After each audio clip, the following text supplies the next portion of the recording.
বোন, হাতের কাজ যা ছিল সব শেষ করে দিলাম। আমার শরীরটা ভালো লাগতেছে না, আমি বাসায় যাই গিয়া। ঠিক আছে ভাইজান, তুমি তাহলে বাসায় যাই একটু বিশ্রাম করো, আমি কাজ শেষ করে আসতেছি। আচ্ছা। সাবধানে।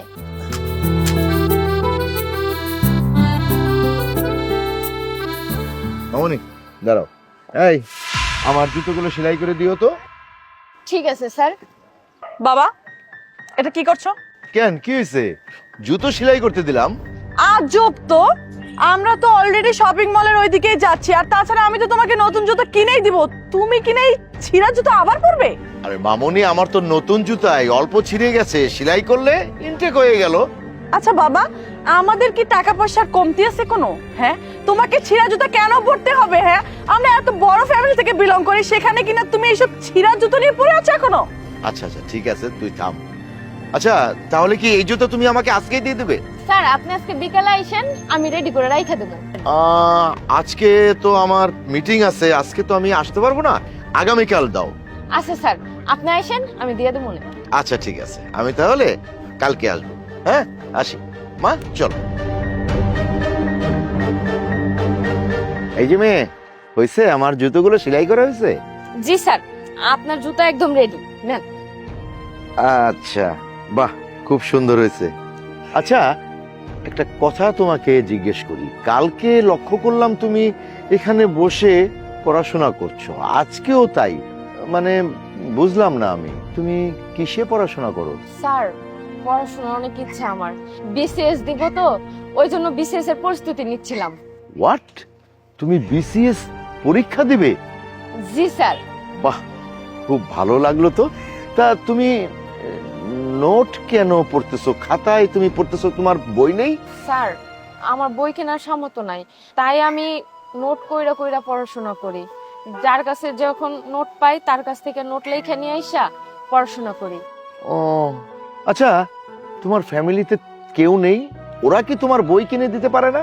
স্যার ছোটবেলায় আমার আব্বার আম্মা মারা গেছে, আমার একটা বড় ভাই আছে, উনি টাম কামাই করতো, কিন্তু একটা অ্যাক্সিডেন্টে ওনার পায়ে সমস্যা হয়ে যায়, মেরুদণ্ডের সমস্যা হয়ে যায়, তারপর থেকে ভাইজান আর কোনো কাজ কাম করতে পারে না, ঘরে বইসা থাকে।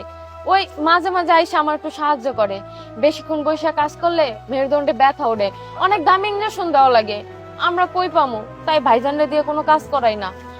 আর আমার পড়াশোনা হয়েছে আমার স্বপ্ন, আমার ইচ্ছা আমি বিসিএস দেবো, অনেক বড় অফিসার হবো, আমার ভাইয়ের চিকিৎসা করাবো, তাই আমি নিজে যতটুকু পারি নিজের চেষ্টায় পড়াশোনা করতেছি। ও আচ্ছা আচ্ছা আচ্ছা, ভেরি স্যাড, তোমার কথাগুলো শুনে আমার খুব খারাপ লাগলো।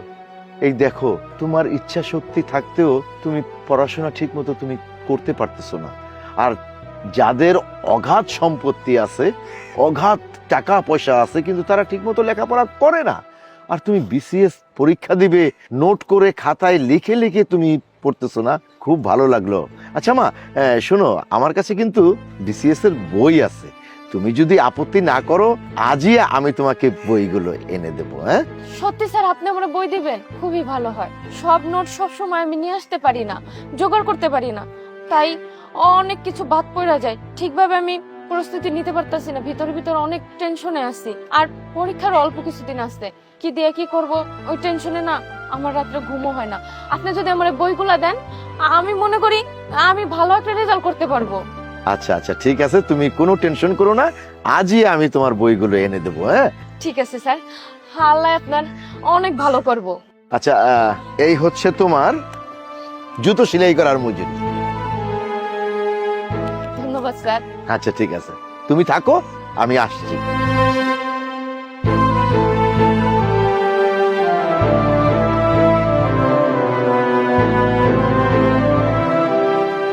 এই যে মামনি, এই যে তোমার বইগুলো। স্যার আপনি জানেন না আপনি আমার কত বড় উপকার করছেন, এই বইগুলো আমার কত জরুরি আসছিল, টাকার অভাবে আমি বইগুলো কিনতে পারতেছিলাম না, ভিতরে খালি চিন্তা হইতেছিল পরীক্ষায় আমি কি লিখবো, কি কমু, কি পড়মু, আপনি আমারে বাঁচাইছেন, দেখবেন এইবার আমি ভালো পড়াশোনা কইরা আমার স্বপ্ন পূরণ করব। আহা, এইভাবে কেন বলছো? তোমার জায়গায় আমার মেয়ে হলে তো আমি এই কাজটিই করতাম, তাই না? তবে হ্যাঁ, আমি চাই তুমি ভালোভাবে পড়াশোনা করে বিসিএস পরীক্ষা দাও। হ্যাঁ আমার জন্য দোয়া করবেন, আমি যেন আমার স্বপ্ন পূরণ করতে পারি স্যার। আচ্ছা আচ্ছা ঠিক আছে, তুমি মন দিয়ে পড়াশোনা করো। ঠিক আছে স্যার। আসি।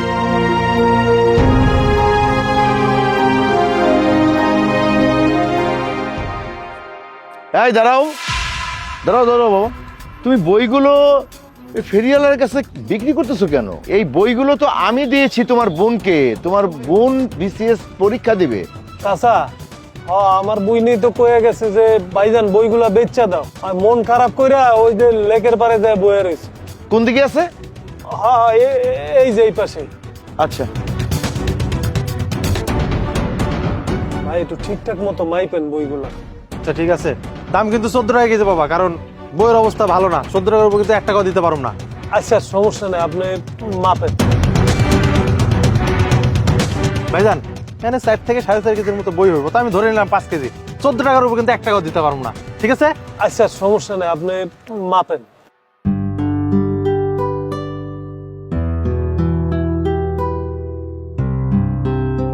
কি ব্যাপার মামনি, তোমার মন খারাপ? স্যার আমার সব শেষ হয়ে গেছে স্যার।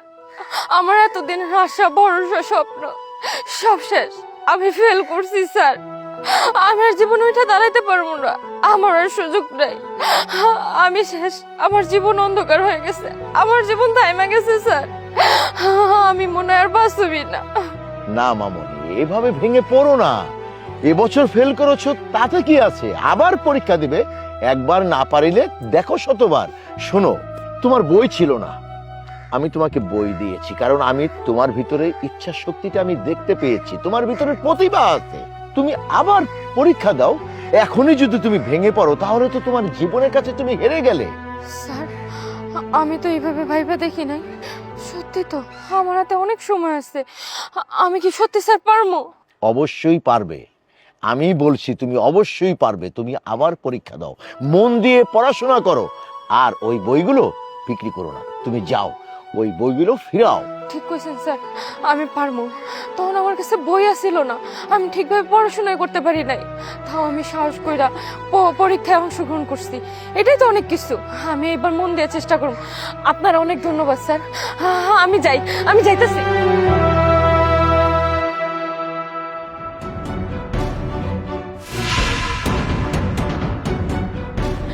ভাইজান আমি আমার বই বেচুম না।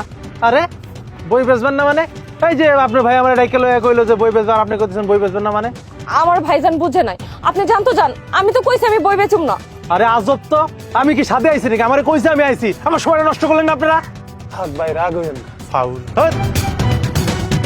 কি রে বোন, আমি তো কিছুই বুঝতেছি না। তুই আমারে কয়ে গেলি ভাইজান পরীক্ষা শেষ, আমি ফেল করছি, বইগুলা বেচা দাও, এগুলা কোনো কাজে লাগবে না। আমি বইগুলা বেচতেছি, তুই হঠাৎ করে বইগুলো লয়ে নিলি যে?